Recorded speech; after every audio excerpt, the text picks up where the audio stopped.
I'm Jammer, and do you know that Fire Emblem Three Houses is a video game that came out recently? Today, I want to talk about Fire Emblem Three Houses. I want to really give you my honest opinion on my thoughts on the experience because, you know, that's what we do here sometimes, yeah. It's not going to be a super formal review where it's like super scripted and everything's just super punctual. It's going to be more just an expression of my feelings towards the game. Because, I mean, it's been out a few weeks now, and if you've already bought the game, you've already bought the game, you know. So other people have probably convinced you. So that's not really what this is going to be for. This is more just an expression of really my thoughts on how the experience was. But before we even get started on that, let's first talk about my background with the Fire Emblem series, so you can get kind of my perspective as the reviewer in this case. I have actually never played a modern Fire Emblem game.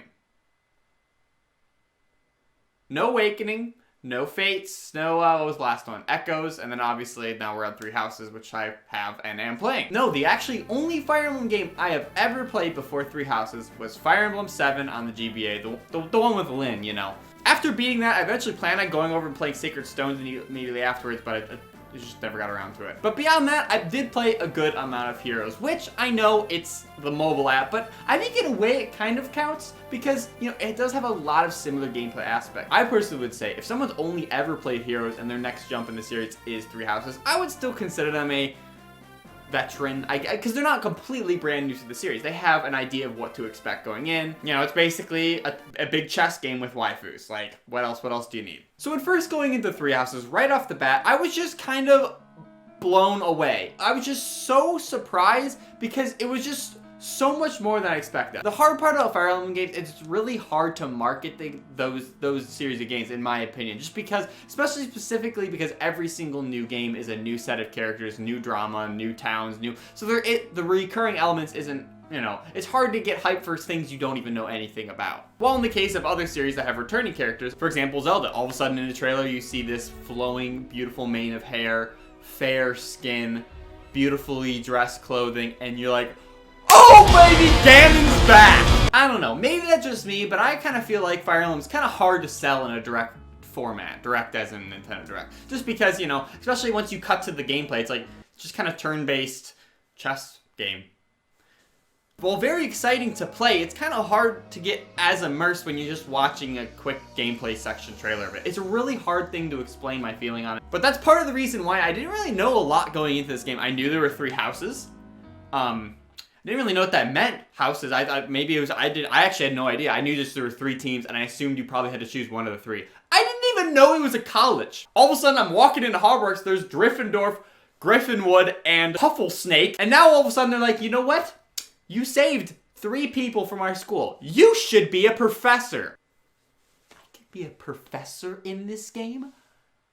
It really took me by surprise immediately, the presentation of this game. Because for my previous experience of Fire Emblem games, you know, especially from Fire Emblem 7, you kind of just go from battle to battle to battle, and there really isn't much in between time in exception to, you know, your cutscenes.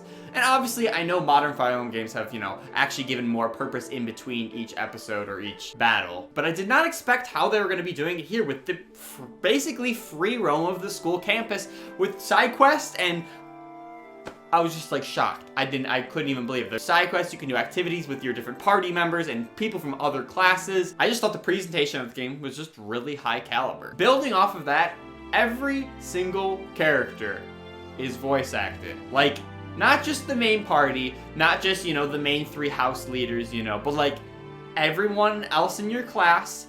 Beyond that, all of the townsfolk and just rando people that you kind of just, that you run into on the campus, in addition to all of the bandits and bad guy leaders and all the people you run into throughout your battles that sometimes even only appear for a few lines of dialogue. It just leads to such an immersive experience because, you know, I'm typically used to Nintendo games not having this nearly amount of voice acting. I kind of knew there'd be some acting, but I did not expect literally every single character. Like, the amount of time and work that would go into just that alone, especially with translation and oh my gosh. But let's really dive into the gameplay mechanics that are introduced here. It's your run-of-the-mill Fire Emblem game, you know, it's the top-down chessboard game, essentially, where you're moving your units, and you're trying to strategically move throughout the battle. As a veteran, I found it was like too easy.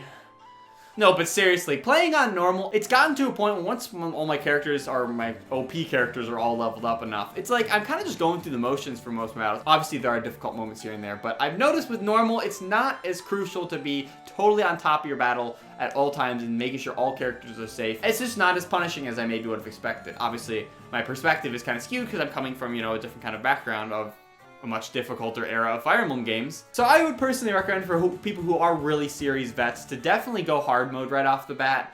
Whether you go casual or classic, it doesn't really matter. I'm personally playing on casual, however, I'm playing it as if it is classic where I'm not losing any units, and honestly, I haven't even lost a unit yet anyway, so it hasn't really made much of a difference either. Beyond that, I haven't even ran out of weapon durability for any of my units otherwise. There is a cool new unique mechanic where there's the combat arts, where you use up more of your durability to perform an attack with your weapon that'll have a higher accuracy to hit, and sometimes a different kind of damage output, sometimes more, sometimes a double hit, whatever. And it's kind of a risk reward where, you know, you use up more durability to perform a higher accuracy move, but you run the risk of, you know, if you break that weapon mid-battle, you'll kind of be out in the water for that character. It's definitely come in handy a few times here and there under the normal playthrough circumstances, specifically using the curve shot or the longer distance shot for the archers. But beyond that, I haven't found as much use for them as I probably could. Or like if you're playing on a harder difficulty, you know, your other standard attacks will have less accuracy, thus, you know, inclining you to probably want to use these combat arts more often. They're kind of building off that mechanic a little bit more. What I do like is as you progress and level up in that certain type of weapon type, you actually unlock new and different types of combat arts. This also ties into how the magic system works, where you actually learn new spells as you progress. Rather than previous games where you just have to buy tombs, and basically once you run out of tomb, you have to buy a new one. This time, you know, it recharges at the end of every battle, but you only have a smaller amount of magical uses. I really like the play on the system, making me, like, kind of encouraging me to want to use my mages more just to see what spells they'll unlock next. While we're on the topic, let's talk about the characters themselves. In previous games, you know, you pick up new units as you progress through the story, but after you beat their chapter, you know, that their story progression is, they kind of just go along for the rest of the journey. Sometimes they're here and there, making a comment or whatever. These characters that are in your house really feel like they're part of the story, more than just putting in one line of dialogue here and there whenever a new story beat happens, which was kind of my fear at first. All these characters are really expressive and also have very defining personality. The voice acting, of course, really helps make everyone stand apart, and while yes, some have some tropey elements to the personality, there's actually a lot of depth there the more you kind of go through their support conversations as well as progress through the story.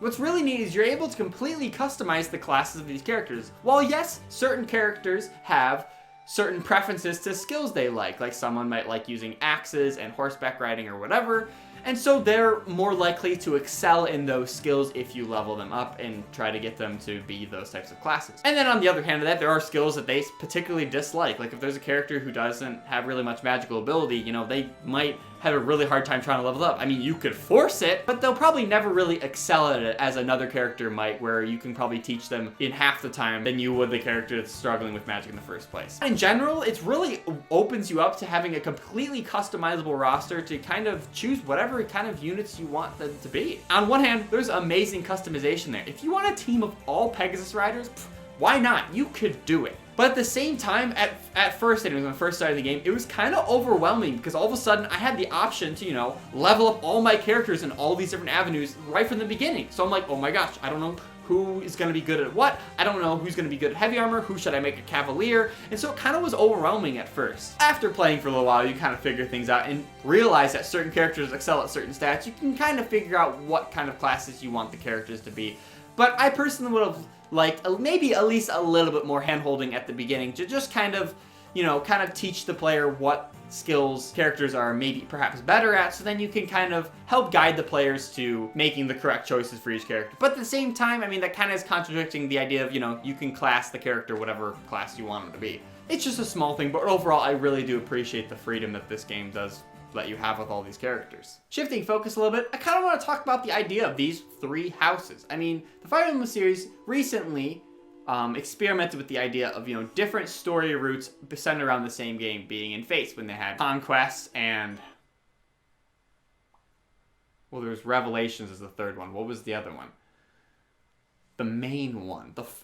I don't even remember anymore. It was an interesting idea to kind of wrap around the same game, and it was successful as it was, but this is a kind of building off that idea. Rather than it being based on an immensely different gameplay experience, like one being more harder and classic, one being more casual and easier, Each team, you know, it's still the same, but at the end of the day, you're going to have a completely different experience because the main roster, the main cast of characters that are starring in this game are going to be completely different based on the house that the player chooses. And I think that's a really unique situation because it's like every player's first experience of the game might be different from the others. And to build off of that, it really encourages replayability. For already what is an immensely lengthy game, in order to see everything, you need to play through it at least 3 times. Which is kind of an interesting thing to think about because it's like, it's already a super lengthy game and they put so much time in each of these 3 routes. Why did they choose to have you be able to select between these 3 sets, and why not just force you to have 1 set of characters?